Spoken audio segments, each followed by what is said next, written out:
अंतर कम रहा आपकी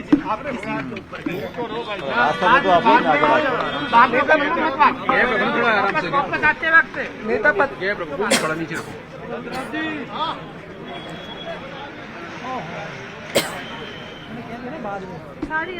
अरे अविनाश जी,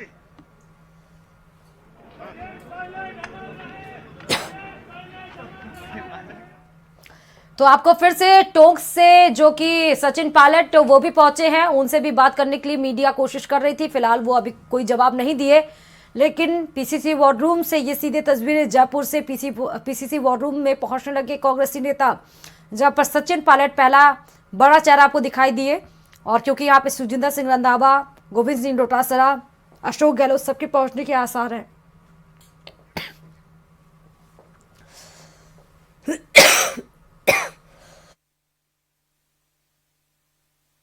विधायक बन करके आया हूं और पहली बार विधायक दल की बैठक है, उसमें शामिल होंगे। लंबा संघर्ष रहा आपका, भाजपा के प्रदेश अध्यक्ष भी रहे अब, लेकिन विधायक आप कांग्रेस से बन करके पहुंचे हैं, कैसा अनुभव रहा इस बार का आपका? बहुत अच्छा अनुभव रहा। जनता ने बहुत बड़ा आशीर्वाद, बहुत बड़ा प्यार स्नेह दिया है और हम जनता की जो भी आशाएं हैं उन पर खरा उतरने का काम करेंगे। सरकार नहीं है सूबे में आपकी, कैसे आप जनता की? कोई बात नहीं, सरकार बनेगी नहीं बनेगी तो भी जनता की जो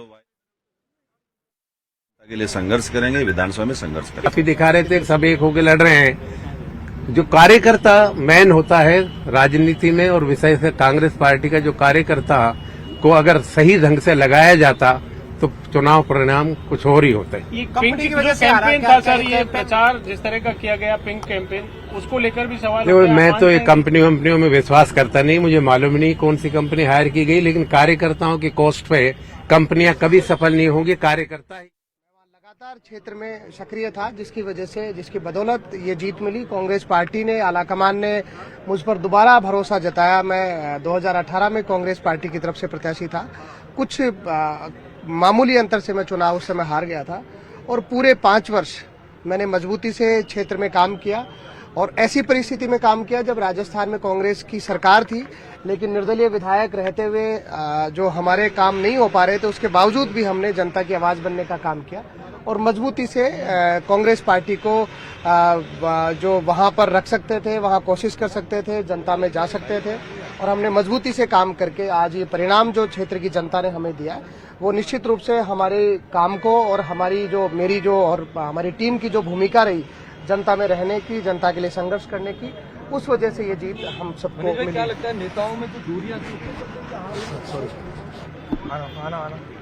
आना मेरे ख्याल से बिलो 50 तो 50% से ज्यादा सीट है। यूथ को बहुत अच्छा कांग्रेस पार्टी ने इस बार चांस दिया और यूथ ने रिजल्ट भी दिया। लेकिन 17 मंत्री आपके, अब लेकिन तो कई बातें होती है, लेकिन में तो मैंने आपको बताया ना, चुनाव में कई समीकरण बनते हैं, कई लोग निर्दलीय खड़े हो जाते हैं, एक सीट का भी दूसरी सीट पर असर आ जाता है, बहुत सारी चीजें होती हैं। सचिन पायलट और गहलोत विवाद भी कारण मानते हैं? विवाद तो आपने बना रखा है, वो तो साथ में घूम रहे हैं, पार्टी का प्रचार कर रहे हैं।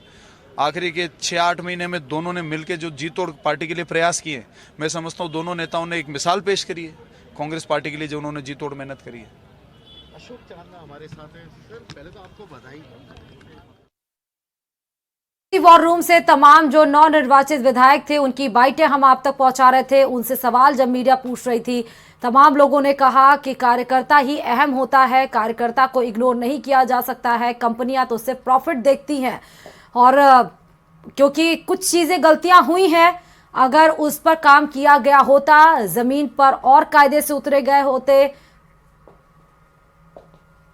कमाने जो मुझे टिकट दिया उनका आभार, और फिर मेरे कार्यकर्ता, मेरे दौसाई जनता को बहुत बहुत धन्यवाद कि उन्होंने दिन रात 20-25 रोज मेहनत करके और मुझे भारी मतों से जिताया। दौसा जिले में मात्र 1 सीट जीत पाई कांग्रेस 5 में से। नुकसान हुआ दौसा में, पूरी राजस्थान में बड़ा नुकसान हुआ कांग्रेस। देखो वैसे नुकसान तो हुआ ही है, पहले हम 4 थे, अब मैं अकेला रह गया।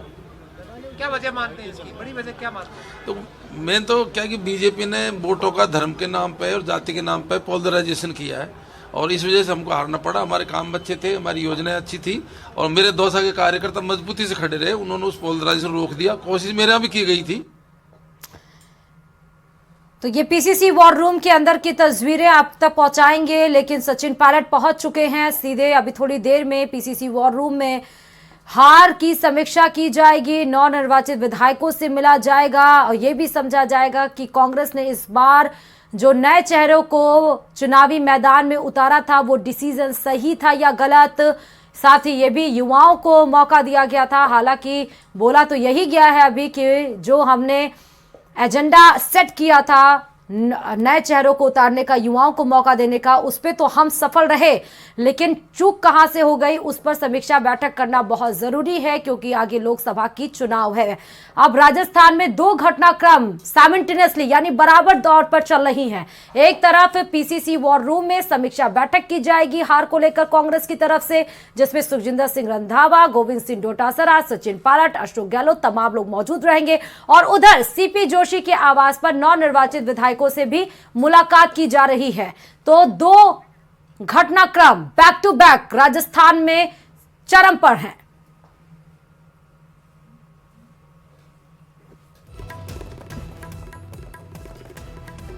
तो पीसीसी वॉर और इस खबर पर हमारे साथ बाबूलाल ढाल सीधे पीसीसी वॉर रूम से जुड़े हुए हैं जयपुर से। बाबूलाल, अभी क्या वहां पर है सिचुएशन, कौन कौन वहां पे पहुंच चुका है? सचिन पायलट भी पहुंच चुके हैं, अशोक गहलोत, सुखजिंदर सिंह रंधावा, गोविंद सिंह डोटासरा क्या पहुंच चुके हैं, रास्ते में हैं? कब तक आने की उनकी सूचनाएं मिल रही हैं? जी कुछ ही देर में पहुंचने वाले गोविंद डोटासरा और निवर्तमान मुख्यमंत्री अशोक गहलोत। करीब 60 विधायक अब तक पीसीसी पहुंच गए हैं और इस वक्त मेरे साथ में हैं मनीष यादव, जिन्होंने शाहपुरा से 65,000 वोटों से चुनाव जीता है। लंबा संघर्ष रहा, तीसरा चुनाव था आपका। कॉन्फिडेंट थे कि इतनी बड़ी जीत आपको मिल जाएगी? निश्चित रूप से कॉन्फिडेंट था क्योंकि पिछले एक लंबे समय से मैं वहां पर जनता के बीच में काम कर रहा था। 2018 का चुनाव कुछ मामूली अंतर से हम चुनाव उस समय हारे और जनता को जिस समय से मैं चुनाव हारा उसी दिन से जनता को ये मलाल था कि जनता ये सोच रही थी कि हमसे गलती हुई, चूक हुई और उसकी वजह से पूरे 5 वर्ष हमारे शाहपुरा को भुगतना पड़ा। राजस्थान में इतने जिले बने, हमारा शाहपुरा जिला नहीं बना। निर्दलीय विधायक सरकार में रहते हुए भी कुछ वहां पर अच्छा नहीं कर पाए। तो इन सारी परिस्थितियों में मैंने वहां पर और हमारी टीम ने मजबूती से वहां काम किया और ऐसे माहौल। आप तो जीत गए लेकिन सरकार नहीं आई, अब डेवलपमेंट कैसे कराएंगे? देखो, जनता के मुद्दे उठाना, जनता की बातों को, क्षेत्र के विकास के मुद्दों को सदन में रखना, ये प्राथमिकता रहती है। सरकार बनती रहती है, बिगड़ती रहती है, सरकार चलती रहती है, लेकिन एक जिम्मेदार जनप्रतिनिधि का काम रहता है कि वो जनता की इश्यूज को उठाए, पब्लिक की जो वास्तव में क्या, क्योंकि आप विपक्ष में भी हो तो और मजबूत विपक्ष है तो निश्चित रूप से प्रशासन को, शासन को ये देखना पड़ेगा। और कोई व्यक्ति खुद के लिए नहीं करता, अगर एमएलए खुद के लिए करे तो ठीक है, सरकार, हम सब लोग जनता के लिए करने वाले, तो मैं मानता हूं कि हम विपक्ष में रहते हुए भी मजबूती से अपनी बात को रखें। मनीष जी, हमारे साथ में पूसाराम गोदारा हैं जो कि विधायक बने हैं रतनगढ़ से। 2 चुनाव पहले लड़े, जीत नहीं पाए। इस बार तो जनता ने छप्पर फाड़ करके आपको जिताया है, 29,000 वोटों से जीते। मैं 2 बार पहले नहीं जीत पाया था। 2013 और 2018 में मैं थोड़े से अंतर से चुनाव हार गया। अब मैं रतनगढ़ की विधानसभा क्षेत्र की जनता ने, सतीश कौम ने मेरे को 29,663 वोटों से भारी जीत दिलाकर कांग्रेस में रेंज और जिले में सबसे बड़ी जीत दिला करके एक इतिहास कायम किया और मुझे सफलता दिलाई।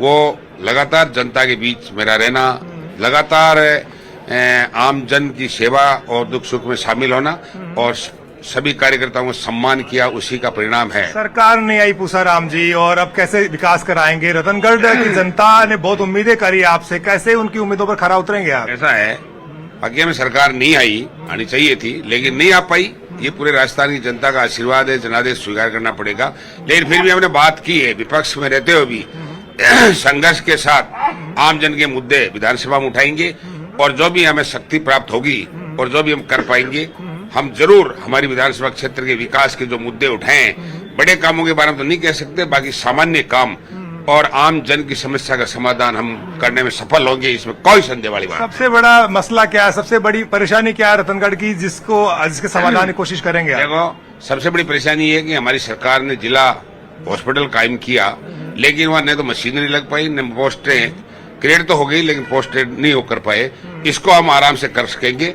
दूसरी है कि हमारे बड़ा ब्रिज बनाने का और पानी निकासी का मामला है और हमारे कुछ फॉरेस्ट से संबंधित समस्या है, उनका समाधान करने का हम प्रयास करेंगे। बहुत बहुत शुक्रिया। ये थे पूसाराम गोदारा जो कि रतनगढ़ से कांग्रेस के विधायक चुनकर के आए हैं। अभिनेश महर्षि को इन्होंने हराया बहुत बड़े अंतर से।